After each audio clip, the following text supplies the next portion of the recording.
Hello, আজকে শুরু করবো হচ্ছে 2022 সালের প্রিলিমিনারি কোশ্চেন পেপার ম্যাথামেটিক্স পোর্শনটা আলোচনা করবো। এখানে 2021 সাল লেখা রয়েছে, এটা 2022 সালের কিন্তু পেপার আমাদের। আমরা দেখে নেই পরপর।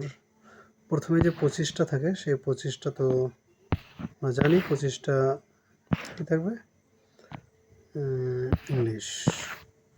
তারপর থেকে জেনারেল ইন্টেলিজেন্স এবং যা যা থাকার সেগুলো থাকবে।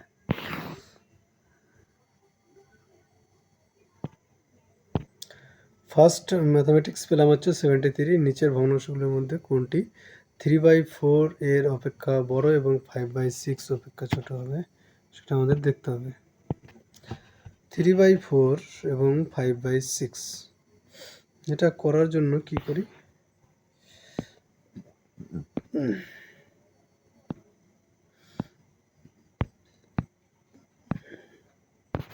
3/4 এটাকে যদি আমরা দশমিকে প্রকাশ করি তাহলে হবে 4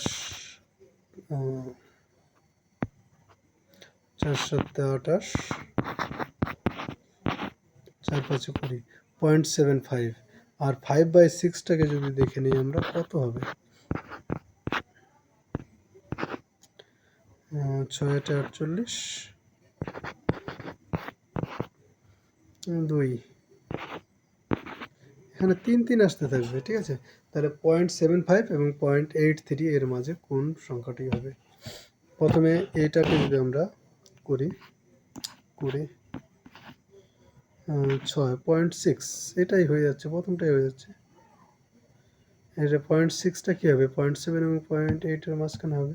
এটা কী হবে, 0.5 হবে, তাই কি না, 0.5 হবে। এটা কী হবে, 0.8 হবে। আর এটা হবে 0.9, এটা তো হবে না।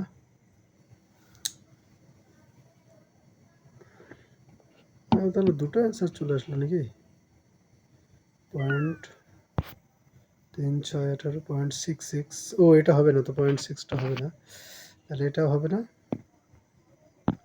তাহলে আমাদের কোনটা হবে না, 0.6 তো হবে না, 0.7 পুরো থাকতে হবে, 0.5 হবে না, 0.9 হবে না, আমাদের 0.8 হবে।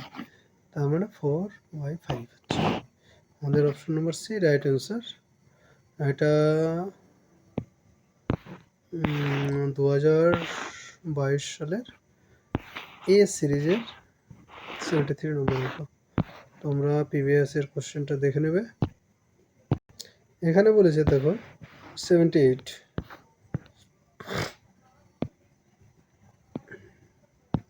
কি বলেছে, একদল গরু এবং মুরগির মোট পায়ের সংখ্যা মোট মাথার সংখ্যার দ্বিগুণের থেকে 14 বেশি। গরুর সংখ্যা কত?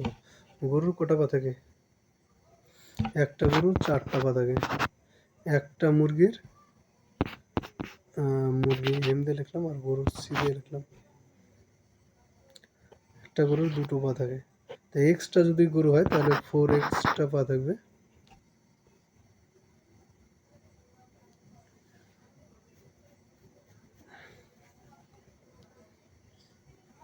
আর মাথার সংখ্যা কি, 14 বেশি। মাথার সংখ্যাটাই কিন্তু আমাদের এক্সট্রা, যদি গরুর সংখ্যা ধরি মানে এক্সট্রা গরুর এক্সট্রা মাথা থাকবে।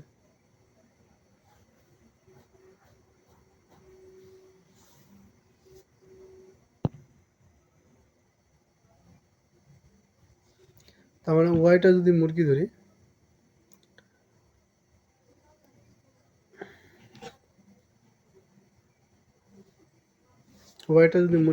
তাহলে ওয়াইটা মুরগি কিন্তু ওয়াইটি মাথা থাকবে, তাহলে 2 ওয়াইট হচ্ছে পা থাকবে, তাই না। তাহলে পায়ের মোট সংখ্যা কত, 4x প্লাস 2y। এটা বলেছে তাদের মাথার সংখ্যার দ্বিগুণের থেকে 14 বেশি হবে। মাথার টোটাল সংখ্যা কত, x প্লাস y, এর দ্বিগুণের থেকে 14 বেশি হবে।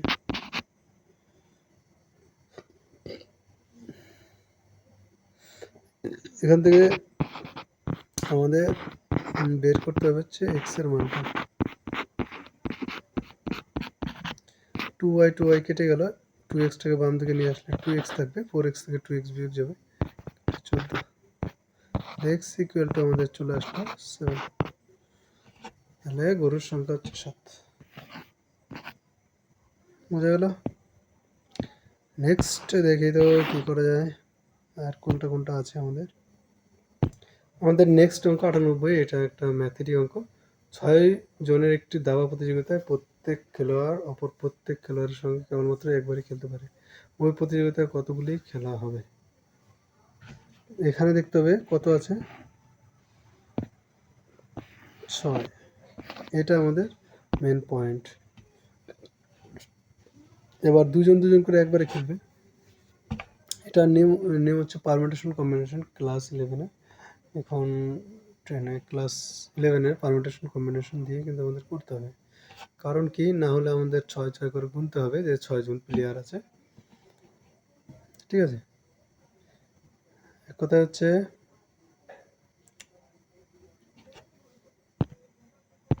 এখানে যদি অন্যভাবে বলতে যাই যে 6টা যদি টিম থাকে, 1 2 3 4 5 6, প্রথম প্লেয়ার কী করবে, এটার সাথে খেলবে, এটার সাথে, এটার সাথে, এটার সাথে, এটার সাথে, মানে প্রথম প্লেয়ার 5 জনের সাথে খেলতে পারছে।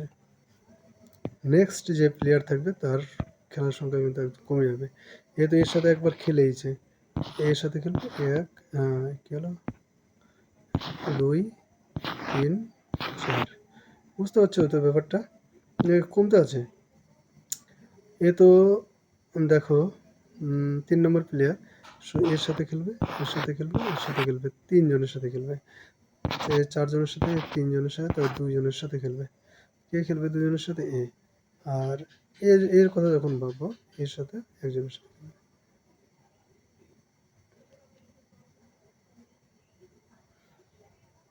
এই যখন খেলবে কি হবে, 1 2 কি হলো 2। ঠিক আছে,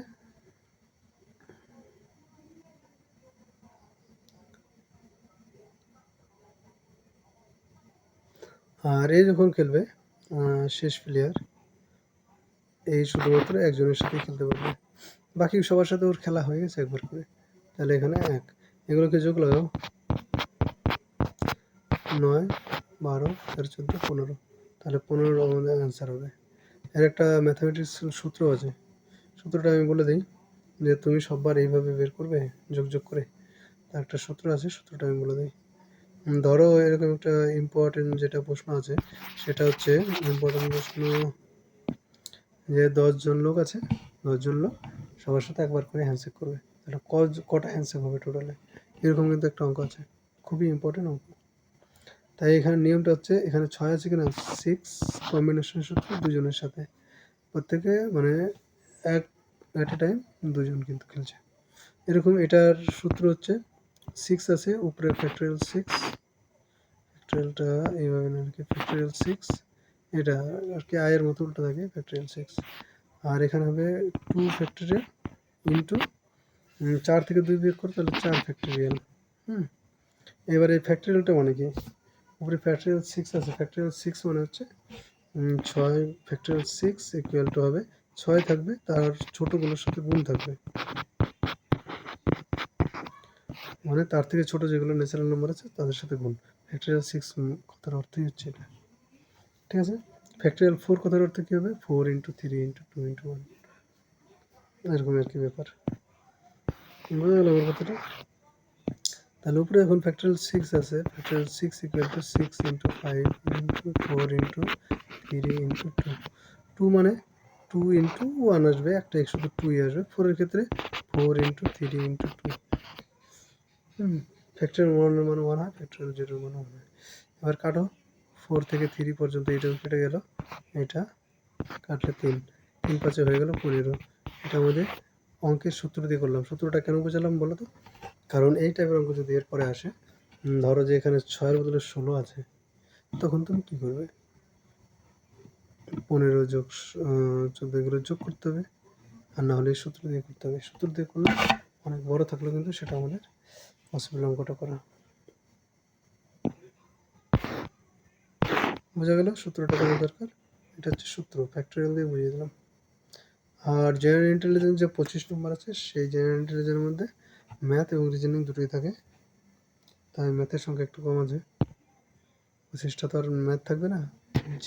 জিআই বলেছে পিতার বয়স জ্যেষ্ঠ পুত্রের বয়সের দ্বিগুণ। 10 বছর পরে পিতার বয়স কনিষ্ঠ পুত্রের বয়সের 3 গুণ হবে।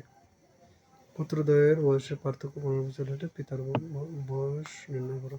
পিতার বয়স বলতে বিশ্বের বর্তমান বয়স। জ্যেষ্ঠ পুত্রের থেকে দ্বিগুণ হবে। 10 বছর পরে কনিষ্ঠ পুত্রের 3 গুণ হয়ে যাবে। যাক, ঠিক আছে, সেটা আমরা যদি ধরে নিই, এখানে আমাদের একটা জিনিস আছে, সেটা হচ্ছে 15 বছর। এই জিনিসটাকে আমাদের কাজে লাগাতে হবে। 15 বছর হলে পার্থক্য পুত্র বয়স, বড় পুত্রের বয়স যদি x বছর হয়, তাহলে আমাদের এটা হচ্ছে s1 দিলাম, হ্যাঁ, বড় সান। আর এখানে ফাদার, তাহলে ফাদারের বয়সটা হয়ে যাবে 2x। এটা আমাদের কাছে ক্লিয়ার।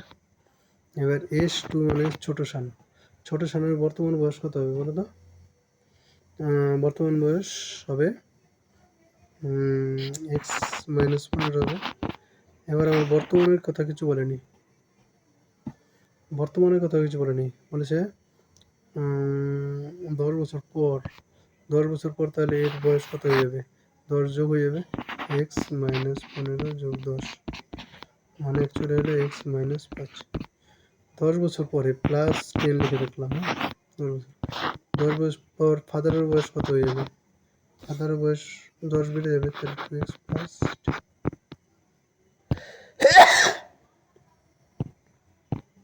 তাহলে কত হবে? ফাদারের বয়স 2x + 10 হয়ে যাবে। এবার এই দুটোর মধ্যে সম্পর্ক আমাদের দেওয়া আছে 3 গুণ। কনিষ্ঠ পুত্র x-5, দ্যাটস x-5 কে যদি 3 দিয়ে গুণ করি, 3 × x-5, তাহলে এটা হচ্ছে 2x + 10 এর সমান হয়ে যাবে। পিতার বয়স বের করতে বলেছে, আমাদের 2x এর মানটা আমাদের বের করতে হবে। এখানে আছে x এর মানটা বেরোবে প্রথমে, তাহলে 2x + 10 = 3x - 15। এই অবস্থায় যদি থাকে, 3xটাকে ডান দিকে নিয়ে আসি, -x = -25, আর x যদি হয়ে গেল আমাদের 25, তাহলে 2x স্বাভাবিক ব্যাপার হয়ে যাবে 50। 2x হয়ে যাবে আমাদের 50। অপশন নাম্বার এ কিন্তু আমাদের রাইট অ্যান্সার। ঠিক আছে, ক্লিয়ার? সবাই বুঝতে পারলে? তারপরে সুন্দর একটা সায়েন্স দিয়েছে, তাপমাত্রা জমে যায়। বরফ 0 ডিগ্রি সেলসিয়াসে জমে। 0 degree Celsius = 32 degree Fahrenheit. Option number B হয়ে যাবে। নেক্সট অঙ্ক আমাদের ব্যবসা কেন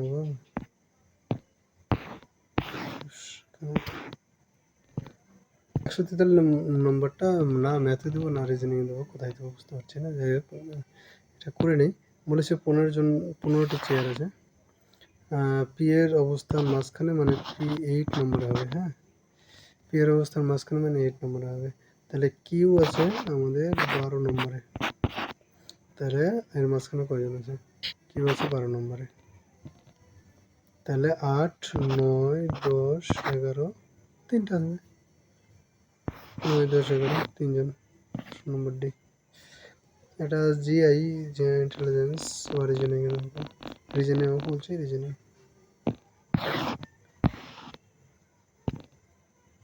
এখানে একটা রিজনিং আছে, দেখো, খুব সুন্দর একটা রিজনিং, নাম্বার সিরিজ থেকে দিয়েছে।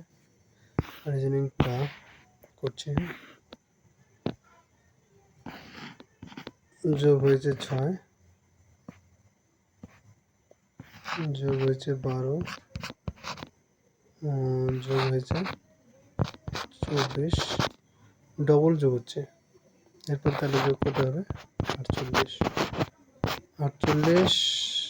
আর 46 যোগ করলে আমাদের চলে আসে 94। নম্বর সি রাইট অ্যান্সার। একটা রিজনিং নাম্বার সিরিজ থেকে অঙ্কের মতোই করে দিলাম। নেক্সট আমাদের চলে আসা, নেক্সট অঙ্ক আমাদের বলেছে এক ফল বিক্রেতা এক ঝুড়ি আম ক্রয় করে, এই তো এখন আমের দিন, আম ক্রয় করে ঝুড়ি খুলে দেখলেন কিছু আম পচে গেছে। বাহ, যদি আম পচে যায়, বেশি দামে বিক্রি না করতে পারলে লস। বাকি আম 2280 টাকায় বিক্রি করে তার 5% ক্ষতি হলো। তিনি কত টাকা দিয়ে ঝুড়ি কিনেছেন? 5% ক্ষতি মানে কি, সবার আগে তোমাকে সেটা জানতে হবে। 100 টাকায় কিনে 95 টাকায় বিক্রি করে, 95 টাকায় বিক্রি করেছে। 95 টাকা বিক্রি করেছে, মানে 95টা হচ্ছে 2280 সমতুল্য। তাহলে 100 সমতুল্য কত হবে? তাহলে 100 ইন্টু 2280, আর নিচে আসবে 95। ঠিক আছে।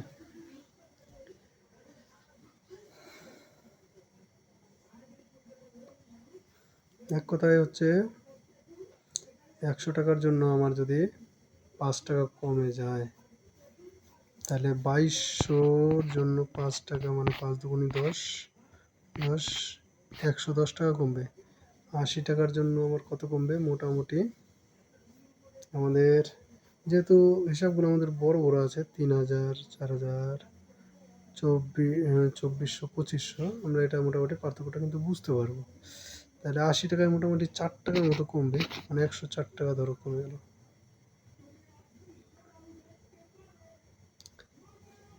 মানে 104 টাকা বেশি দিয়ে কিনেছিল। ঠিক আছে, মানে 114 টাকা মোটামুটি বেশি দিয়ে কিনেছিল। মানে 114-র জায়গায় যদি আমরা 2200 আছে, সেটা তো 3000 হওয়া সম্ভব না, অনেক বেশি হয়ে যাচ্ছে। 4000 হওয়া তো আরও সম্ভব না। তাহলে 2200-র কাছাকাছি 122, 23, 2400-ই হবে। ঠিক আছে, 2500 হবে না, 200 টাকা তো আমাদের হচ্ছে না। 5%, 2200 টাকার 5% কত হবে? 110-এর মতো হবে। তো আমাদের 2400টাই আমাদের অ্যান্সার হবে। এটা কাটাকাটি করলে আমাদের কত আসবে? 2400 আসবে।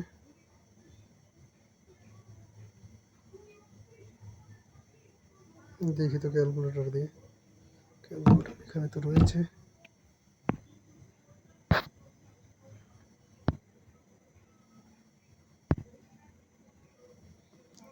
আমার একটা ক্যালকুলেটর ছিল, করি হ্যাঁ। 100 ইন্টু 2280 ডিভাইড 95, এই তো 2400 আসলো। ঠিক আছে, তাহলে আমাদের ঠিকই আছে, যেটা আমরা বলেছিলাম আইডিয়া করে।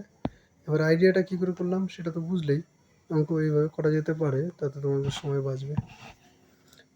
এটা কাটাকাটি করে যা আসবে সেরকমই। যখন আমি অপশনগুলো দেখলাম যে অনেক দূরে দূরে ছাড়া ছাড়া আছে, ধরো যে এরকম যদি থাকতো 2404, তাহলে আমি কনফিউশন পড়ে যেতাম।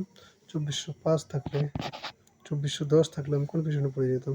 কিন্তু 2400 এবং 2500 এর মাঝখানে কিন্তু গ্যাপটা অনেক।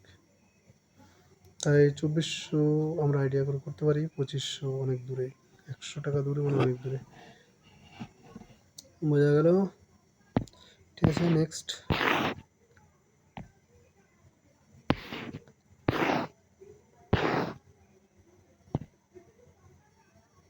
তারপর আমরা খুবই একটা সুন্দর অঙ্ক দিয়েছে, 179 অঙ্কটা, 179 নম্বর। 24 মিটার কাপড়ের শতকরা কত অংশ বাদ দিলে 7 মিটার পাওয়া যাবে?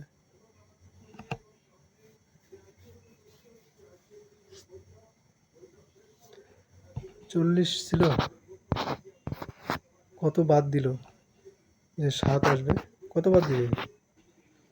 7 মানে আমাদের এখানে বাদ দিয়েছে হচ্ছে 33 মিটার বাদ দিয়েছে। 40-এ বাদ দিল 33 মিটার। ঠিক আছে, তাহলে 100-তে কত বাদ দেবে তোমরা বলো? 100-তে তাহলে কত বাদ দেবে? 100 মানে আড়াই গুণ, 33-এর আড়াই গুণ। 40-এর আড়াই গুণ করলে আমাদের 100 আসে। 33-এ আড়াই গুণ করলে আমাদের কত আসবে? 17 তো আসবে না, তো এর অর্ধেক, প্রায় অর্ধেক আর কি, হ্যাঁ অর্ধেক, একদমই অর্ধেক। শেষে এখানে আড়াই গুণ যদি করি, 2.5 দিয়ে যদি গুণ করি, শেষে একটা 5 আসবে। এটা আমাদের কাছে ক্লিয়ার। আগে আগে ডট ডট দিতে অনেক কিছু আসতে পারে, শেষে একটা 5 আসবে। আমাদের 19 আসবে না, এটা আসবে না, একমাত্র সি নম্বর অপশন, শেষে 5 এসছে।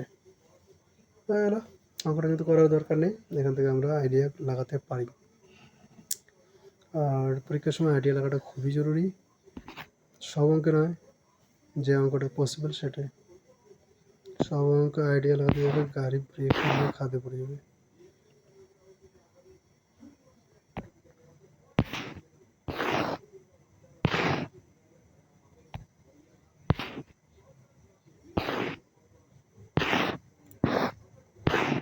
তারপরে নেক্সট যদি দেখি আমরা 186 নম্বর অঙ্ক বলেছে, একটি ক্যাম্পে 400 জন লোকের 195 দিনের খাবার মজুদ ছিল। 30 দিন পর 800 জন লোক চলে গেলেন। যারা বাকি রইলেন অবশিষ্ট খাতে তাদের কতদিন চলবে? একদম 9 10-এর অঙ্ক। মৌখিক নিয়মে আমরা করবো। 400 জন লোক ছিল, যখন 30 দিন পার করে 30 দিন পর চলে যাওয়ার আগে পর্যন্ত 30 দিন পর 190 দিন কিন্তু চলবে। 30 দিন পর মানে 160 দিন তখনও বাকি। 160 দিন যখন বাকি থাকবে তখন কিন্তু 4000 লোকের আমাদের 4000 লোকের 160 দিনের খাবার মজুদ আছে। 30 দিন পরের কথা বলছি আমি। 30 দিন যখন পার হয়ে গেছে, 31 নম্বর দিন, তখন এই কন্ডিশন রয়েছে যে 4000 লোকের 160 দিনের খাবার আছে। এবার কি হলো, 5 ভাগের 1 ভাগ লোক চলে গেল, তাই কি না? 5 ভাগের 1 ভাগ লোক কিন্তু চলে গেল। 800 জন লোক চলে গেল। 800 জন লোক চলে গেল,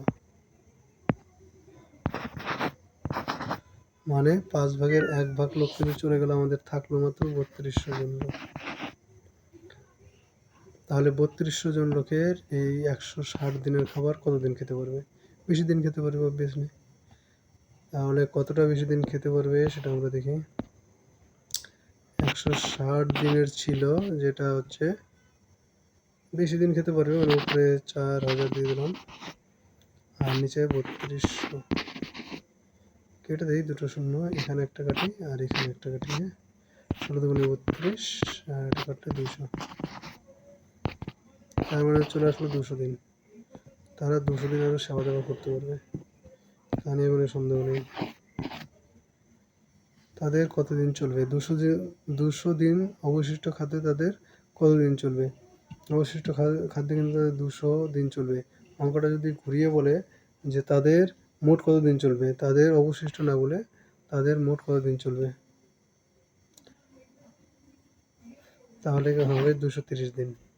ঠিক আছে, এটা একটা কনফিউশন অঙ্ক আছে, কনফিউশন দিয়েছে। অবশিষ্ট খাদ্যে তাদের কতদিন চলবে, বাকি আরও কতদিন চলবে যদি বলা থাকতো তাহলে আমাদের 200 হতো। টোটাল কতদিন চলবে সেখানে কিন্তু আমাদের 230 হবে। একটু কনফিউশন দিয়েছে। যাই হোক, নেক্সট অঙ্ক আমাদের, এটাও তোমরা শর্টকাট লাগাতে পারতে, কিন্তু লাগালাম না। এই যে হুমায়ুন নামার সাথে গেল গুলবদন বেগম ছিল তার বোন হুমায়ুনের।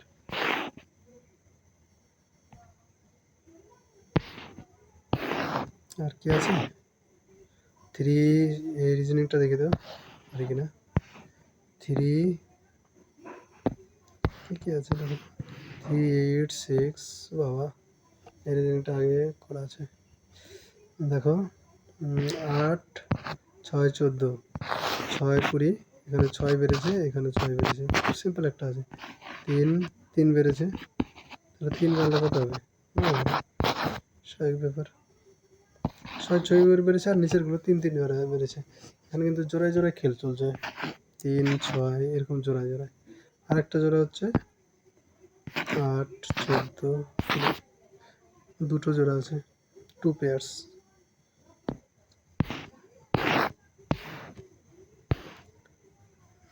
গৃহীত হয়েছিল 26 নভেম্বর 1949 আর চালু হয়েছিল পরের বছর।